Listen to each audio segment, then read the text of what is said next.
আজকের গল্পের নাম হলো আশ্চর্য ভূতের গল্প। গল্পটি আমি পেয়েছি ফেসবুক থেকে। গল্পটি আমার খুবই ভালো লেগেছে, তাই আপনাদের শোনার জন্য অনুরোধ রইল। গল্পটি ভালো লাগলে লাইক করবেন, সাবস্ক্রাইব করবেন, আর কমেন্টে জানাবেন কেমন লাগলো। তা চলুন শুরু করা যাক। তখন আমার বয়স 10 বছর। আমি বরাবর একটু ঘরকুনো টাইপের।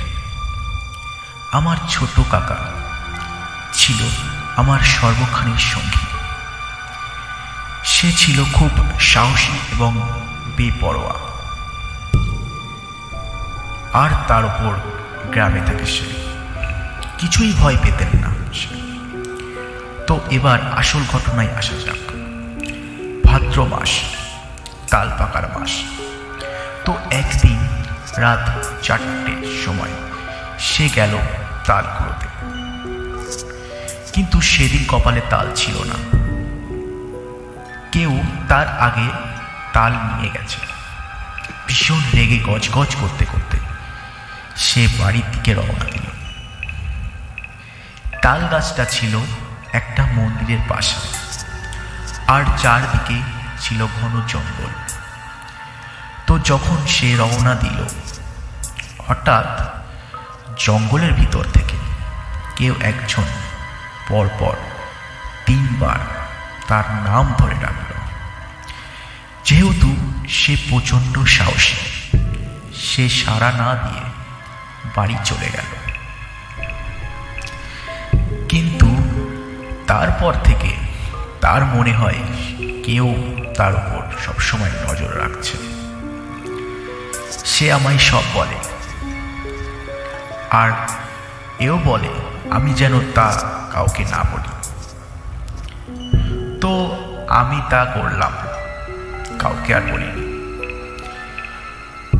জানুয়ারি 2008, রাত 12টা বাজে।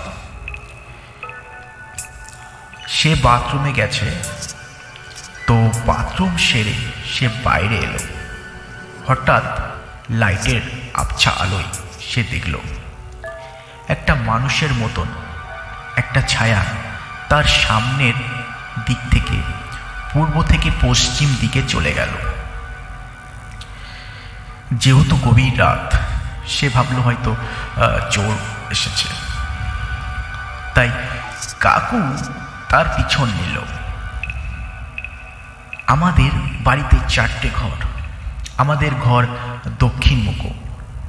ঘরের ঠিক সামনেই বড় পুকুর। পুকুর পাশেই বাথরুম, চারপাশে ঘন জঙ্গল, পরে মাঠ। তো কাকু লোকটার পিছন নিয়ে ওই মাঠ পর্যন্ত গেল, কিন্তু লোকটাকে আর কোথাও দেখা গেল না। কাকু যেই বাড়িমুখ হয়েছে, হঠাৎ সে শুনল জঙ্গলের ভিতর থেকে কে যেন কাশছে। এবার সে একটু ঘাবড়ে গেল। সে আবার ওই কাশির শব্দ অনুসরণ করে জঙ্গলের ভিতরে প্রবেশ করল। সে শব্দ শুনতেই, কাছে যেতেই কে যেন তার গায়ে থুতু ছিটিয়ে দিল এবং ভয়ঙ্করভাবে হাসতে লাগলো।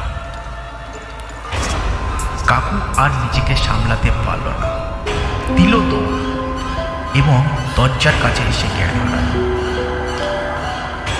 আমরা ছুটে গিয়ে দেখি কাকু অজ্ঞান অবস্থায় পড়ে আছে। তার সারা দেহে থুতুর মতন কি যেন লেগে আছে। তাকে পরিষ্কার করে ঘরে নিয়ে আসা হয়। 2 দিন পর তার জ্ঞান ফেরে। জ্ঞান ফিরলে সে সবাইকে ঘটনাটা খুলে বলল, কিন্তু আর কিছু করা সম্ভব হলো না। আর কয়েকদিনের মধ্যে তার সারা গায়ে পচন ধরে এবং 15 দিন পরে সে মারা যায়। বিশ্বাস করবেন কিনা জানি না, এখনো রাত 12টা থেকে 1টা পর্যন্ত কাকুর কবরের ওপর যেন কে কাঁদে। আর প্রতি পূর্ণিমা রাতে জঙ্গলের ওই জায়গা থেকে বীভৎস চিৎকার আওয়াজ পাওয়া যায়। আমরা কেউ রাত 10টার পরে বাইরে বেরোই না। কাকুর কথা আজও খুব মনে পড়ে। আর মনে পড়ে ওই ভয়ঙ্কর রাতের কথা। কাকুর মৃত্যু আজও আমাদের কাছে রহস্য।